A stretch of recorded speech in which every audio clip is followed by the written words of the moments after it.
Assalamualaikum warahmatullahi wabarakatuh. Saya Muhammad Zulfahmi daripada Medan Tekno.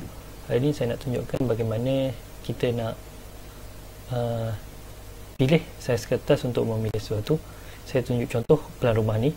Maaf, saya bukan seorang arkitek. Saya boleh lukis rumah tapi saya tak tahu calculation ataupun kekuatan bahan semua. Jadi saya nak tunjukkan contoh.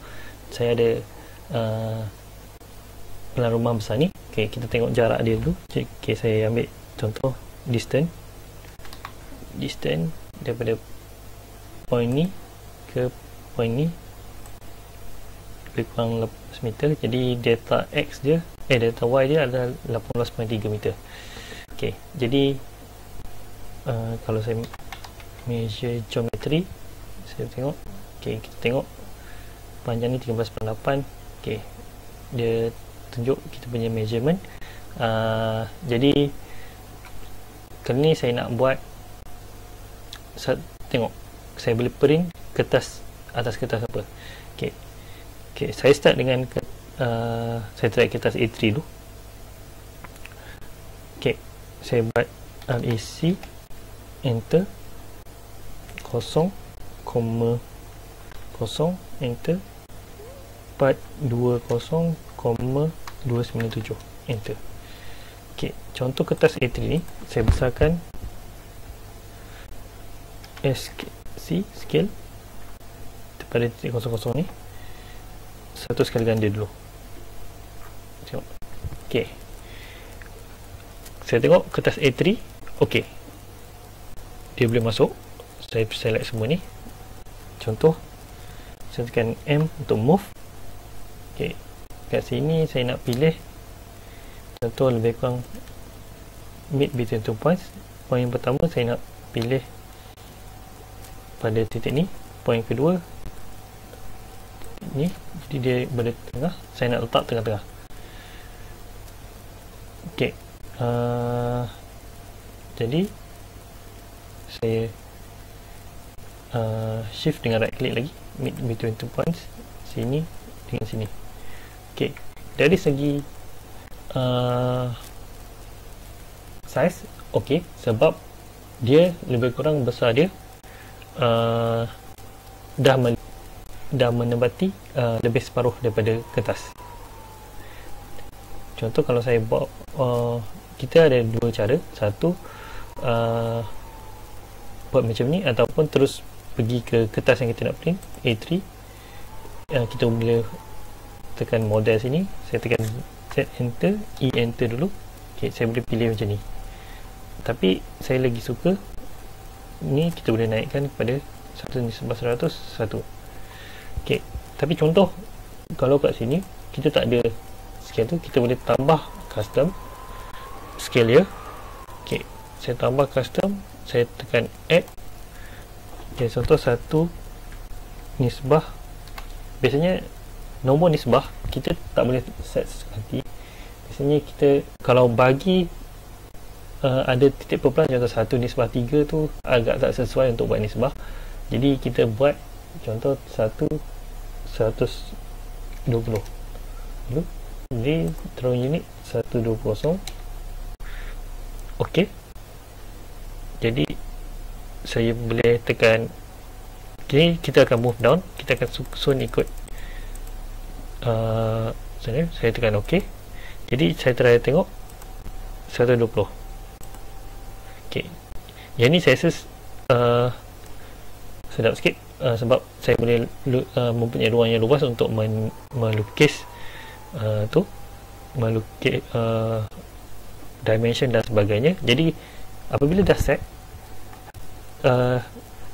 yang paling utama dalam setting lukisan ialah kita kena pastikan ketinggian dia ni lebih separuh daripada tu. Jadi contoh kalau saya buat lagi kecil, contoh saya set satu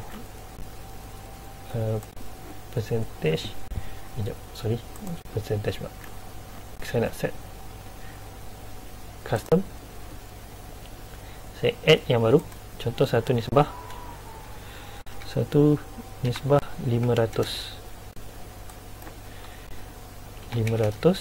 ok, saya move down.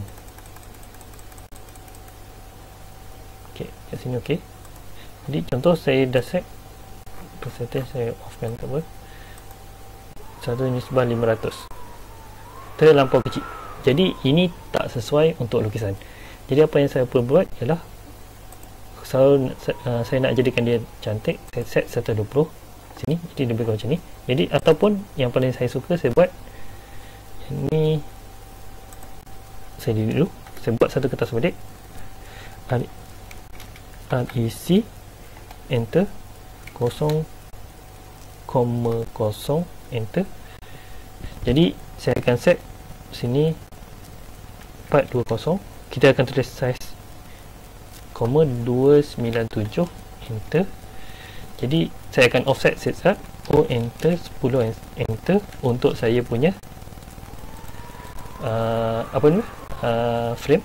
Jadi saya select semua ni, saya SC, enter.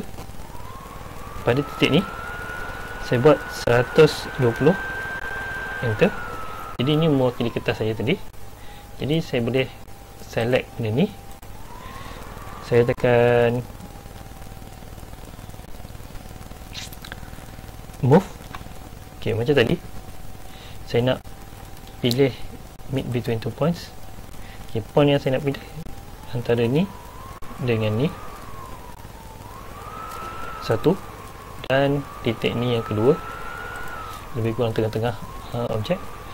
Dan saya mid between 2 points dari titik ni ke titik ni. ok, dia berada di tengah-tengah. Jadi saya pergi ke kertas saya nak print, contoh A3 ni. ok, jadi saya boleh tekan align, space, enter. Jadi saya boleh pilih sini, saya boleh pilih sini, dan pada kertas sini dengan sini dia akan align. Saya tekan enter, dia akan align 120. Saya akan tekan lock location ni. Jadi kalau saya tak nak grid, saya boleh off kan. Dan model ni saya boleh tukar pada paper. Dan contoh kalau saya nak buat dimension, saya tag dimension, saya boleh tekan sini sampai sini. ok, macam saya nak buat dia punya simple je. ok, panjang lebar tinggi je.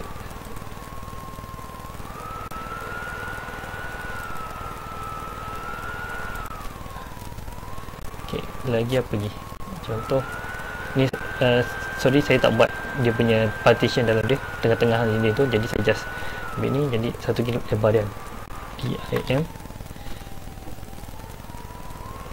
jadi saya tunjukkan sini sampai sini. Kita ok, kalau dalam mechanical kita kena bagi tepat sebenarnya. Contoh daripada titik ni, ok, saya kena onkan auto. Daripada titik ni kita ambil ni, kena 8mm je, 8 atau 10. okay, saya buat 10 lah. Yang first 10 atau. Jadi maknanya saya akan distance, saya tengok jarak daripada sini ke sini ialah 10mm. okay. Jadi kita akan maintain kita punya jarak. Yang ni pun saya just buat jadi saya tunjuk balik. ok, saya ulang balik. Contoh saya buat distance daripada sini, dimension daripada titik hujung ni ke titik hujung ni. ok, kita akan ambil contoh saya nak buat dia punya relatif daripada sini, saya gerakkan sini 10mm. Dia tak nampak sini, sorry, saya buat balik sini. ok, senang saya pilih daripada tengah ni sini, biar keluarkan line hijau tu, tekan 10mm. ok, jadi mudah kita setting. Ni saya kan, yang ni saya delete. Okay, delete. Jadi dia akan sama. Apa kelebihan dia? Contoh saya buat satu lagi. Okay. Mana? Okay, contoh saya type dim. Saya nak buat dimension daripada sini sampai sini. Okey. Kalau ikut, kita akan select daripada sini. Saya akan pilih titik tengah ni. Tarik ke sini 10 mm. 10 mm. Okey. Jadi saya boleh tekan baseline spacing. Base, enter. Saya pilih ini. Jadi daripada situ saya ke sini dan saya ke sini dan ke sini. Jadi dia akan maintain ikut standard kita.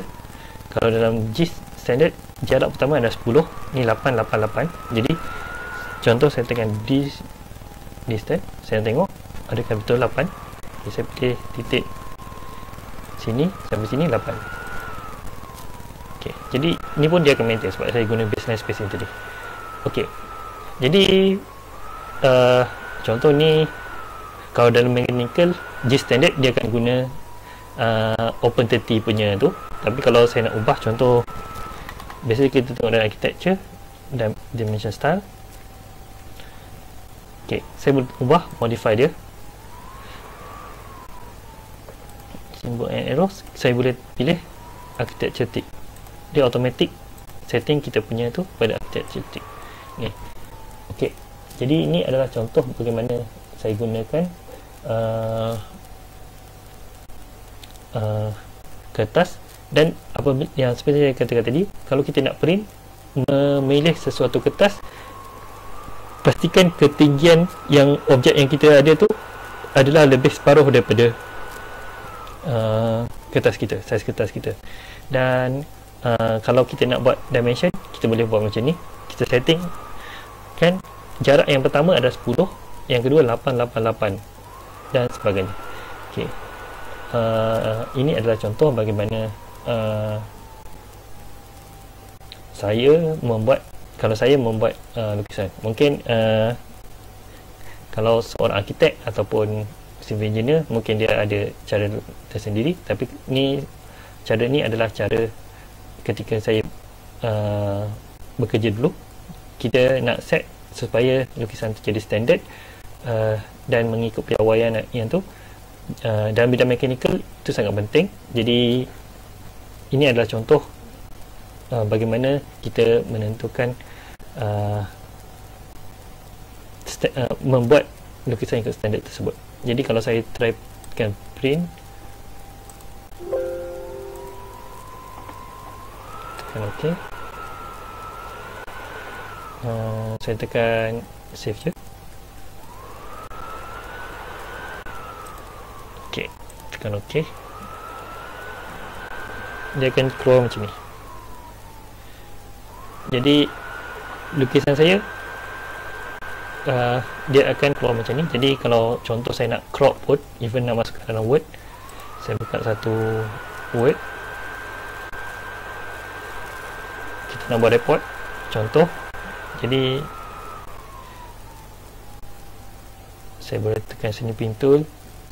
Ok, saya buka Word balik, snipping tool, saya boleh tekan new, saya cropkan gambar ni, Ctrl C,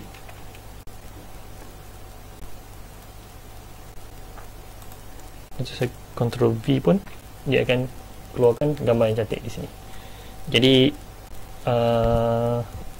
ni adalah contoh bagaimana kita menggunakan AutoCAD untuk membuat kerja harian kita.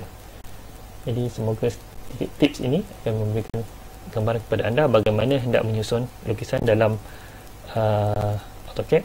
Semoga bermanfaat. Sekian, wabillahi taufiq wal hidayah. Assalamualaikum warahmatullahi wabarakatuh.